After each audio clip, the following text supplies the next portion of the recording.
এখন দাবার গুটি পাল্টে গেছে, দাবার গুটি পাল্টে গেছে। এক মাঘে শীত যায় না, কিন্তু আমরা স্মরণে রাখি না, ভুলে যাই। এটাই বড় আফসোস প্রিয় ভাইরা।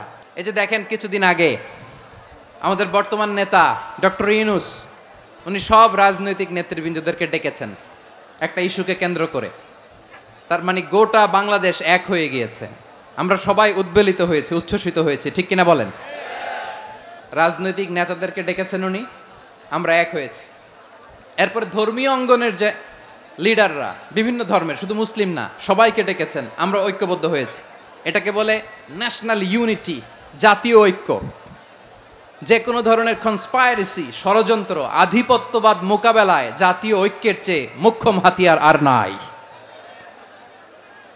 আমাদের একটা প্রতিবেশী দেশ আছে, আমরা আমাদের দেশ নিয়ে যত ভাবি তারা তার চেয়ে বেশি ভাবে। কথা বুঝতেছেন না? আরো ভেঙে বলতে হবে। আমরা আমাদের দেশ নিয়ে যত উদ্বিগ্ন, এদের আরো টেনশন বেশি। বলেন আমাদের দেশে শান্তি আছে না নাই? আমরা হিন্দু মুসলিমে কখনো দাঙ্গা লাগে? আসতে বলেন কেন লাগে? ওদের আমাদের মাদ্রাসার ছেলেরা যে পাহারা দেয়, চিল্লায় বলেন ঠিক কিনা? আমাদের তাফসির মাহফিলের সময় ওরা ডিস্টার্ব করেন, ঢোল বাজায় না। ওদের পূজা পার্বণের সময় আমাদের তাফসির মাহফিলের ডেট হলে আমরা চেঞ্জ করে দেই। সুবহানাল্লাহ, কি সাম্প্রদায়িক সম্প্রীতির রোল মডেল। আর ওই বাংলাদেশের ব্যাপারে তারা অনেক ডিসইনফরমেশন ছড়াচ্ছিল। ভারতের অনেকগুলো গণমাধ্যম, আমি জেনারেলাইজ করব না, আমাদের প্রতিবেশী দেশের সব গণমাধ্যমকে আমি দোষ দিতে চাই না, অনেকগুলো গণমাধ্যম তারা ডিসইনফরমেশন শেয়ার করেছে। ডিসইনফরমেশন আর মিস ইনফরমেশনের পার্থক্য আছে। মিস ইনফরমেশন না জেনে ভুল বুঝে একটা মিথ্যা বা ভুল তথ্য ছড়িয়ে দেয়া, এটার ক্ষমা আছে, এটার কি আছে? আর ডিসইনফরমেশন মানে ইচ্ছা করে, প্ল্যান করে, ম্যাপ করে, ছক এঁকে মিথ্যা, গুজব, রটনা সোশ্যাল মিডিয়ায় ছড়ানো, এটার ক্ষমা আছে? আওয়াজ করে বলেন ক্ষমা আছে? ভারতের কিছু গণমাধ্যম তাই করেছে, আমরা ব্যথিত হয়েছি, আমাদের হৃদয়ে রক্তক্ষরণ হয়েছে। আমাদের প্রতিবেশী দেশকে বলতে চাই, আমাদের দেশ নিয়ে আপনাদের ভাবার দরকার নাই, নিজের চরকায় তেল দেন, নিজের দেশ নিয়ে ভাবেন। গত মাসের ভয়েস অফ আমেরিকার রিপোর্ট, বাংলাদেশে সংখ্যালঘু জনগোষ্ঠী আগের চেয়ে বেশি নিরাপত্তা পাচ্ছে। Report voice of America, Muslim report নাকি? মুসলিম জরিপ, ভয়েস অফ আমেরিকা। কথা বুঝে নাই বোধহয়। ভয়েস অফ আমেরিকা কি আমাদের রিপোর্ট? না, ভয়েস অফ আমেরিকার জরিপ, বাংলাদেশের সংখ্যালঘু জনগোষ্ঠী আগের চেয়ে ভালো নিরাপত্তা পাচ্ছে। শুধু এখানেই শেষ না, মাইক্রোসফটের একটা জরিপ শোনায় আপনাদেরকে। তারা সারা পৃথিবীতে গুজব, ভুয়া আর মিথ্যা নিউজ ছড়ানোতে কোন দেশ সেরা একটা রিপোর্ট করেছে। এর মধ্যে 1 নম্বরে এসেছে ভারতের নাম। মাইক্রোসফট তো মুসলমানরা চালায় না? কথা বোঝে নাই বোধহয়। প্রতিবেশী দেশকে বলবো, আপনারা নিজের চরকায় তেল দেন, আপনারাও শান্তিতে থাকেন, আমাদেরকেও শান্তিতে থাকতে দেন। সব চেঞ্জ করা যায়, প্রতিবেশী চেঞ্জ করা যায় না। আমাদের ল্যান্ড তাদের ল্যান্ড, পাশাপাশি। আমরা চাই তারাও সুখে থাক, আমরাও সুখে থাকি, ঠিক কিনা? কিন্তু প্রতিবেশী হলে বন্ধুত্বপূর্ণ আচরণ করতে হয়। প্রতিবেশী যদি বন্ধু না হয়ে প্রভু হতে চায়, এরকম দানব প্রতিবেশী কেউ চায় না। ভারত যদি বন্ধুত্ব উপহার দেয়, আমরাও বন্ধুত্ব দিব, কি বলেন? তারা যদি বন্ধুসুলভ আচরণ করে, আমরাও বন্ধুত্ব উপহার দেব। কারণ আমাদের পররাষ্ট্র নীতি হচ্ছে সবার সাথে বন্ধুত্ব, কারোর সাথে বৈরিতা নয়। আলহামদুলিল্লাহ বলেন, কত চমৎকার পলিসি আমাদের। আমরা নির্বিবাদী, আমরা বাংলাদেশিরা শান্তিকামী, we are proud of that. এজন্য আমরা গর্ববোধ করি। আমাদের পররাষ্ট্র নীতি সবার সাথে বন্ধুত্ব, কারোর সাথে শত্রুতা নয়। তাই প্রতিবেশী দেশকে বলবো, আমার ভাইয়েরা, আপনারাও আমাদের ভাই, বন্ধুত্ব দিলে বন্ধুত্ব পাবেন। বন্ধুত্ব ইজ ওয়েলকাম, দাদাগিরি নয়। বন্ধুত্ব ওয়েলকাম, দাদাগিরি নয়, লাউড এন্ড ক্লিয়ার। ভারত যদি বন্ধুত্ব দেখায়, বন্ধুত্ব পাবে।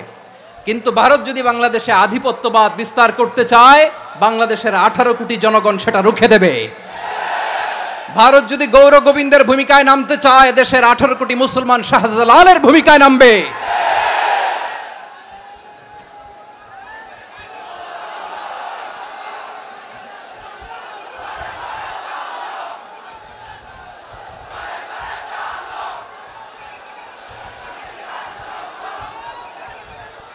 প্রিয় ভাইয়েরা, আমরা বন্ধুত্বে বিশ্বাসী, শত্রুতায় নই, ঠিক কিনা বলেন? আল্লাহ আমাদেরকে বোঝার তৌফিক দান করুক। তাহলে এই যে তারা বলেছে এদেশে সংখ্যালঘুরা কষ্টে আছে, দুঃখে আছে, এটা কি ঠিক? বলেন, এটা কি ঠিক? না, তারা ডিস ইনফরমেশন শেয়ার করেছে, এটা ঠিক নয়। আমার প্রতিবেশী বন্ধু রাষ্ট্রকে বলবো, আপনারা এটা করবেন না, এটা করবেন না। আমরা শান্তিতে আছি, আপনারাও শান্তিতে থাকেন, আমাদেরকেও শান্তিতে থাকতে দেন। এই যে চিটাগাংয়ের অ্যাডভোকেট আলিফ হত্যাকাণ্ডে গোটা বাংলাদেশ আমরা ধৈর্যের পরাকাষ্ঠা দেখিয়েছে, চিল্লায় বলেন ঠিক কিনা? আমাদের নেতা আমাদেরকে ডেকেছে, আমরা শান্ত থেকেছি। আমরা শান্ত থাকতে চাই, আমরা ঐক্যবদ্ধ থাকতে চাই। যে কোনো ষড়যন্ত্র রুখে দেওয়ার জন্য ঐক্যবদ্ধ প্রচেষ্টার কোনো বিকল্প নাই।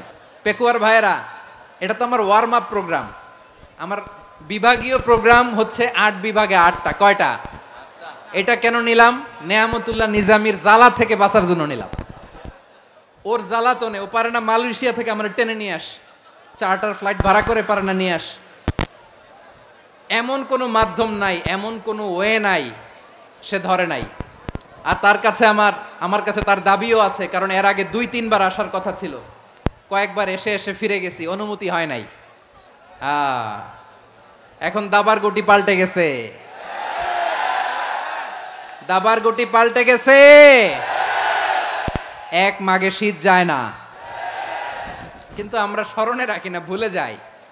এটাই বড় আফসোস প্রিয় ভাইরা। তো এটা ওয়ার্ম আপ প্রোগ্রাম, এটা ওয়ার্ম আপ উদ্বোধনী প্রোগ্রাম, বিভাগীয় প্রোগ্রাম আমার জানুয়ারি থেকে শুরু।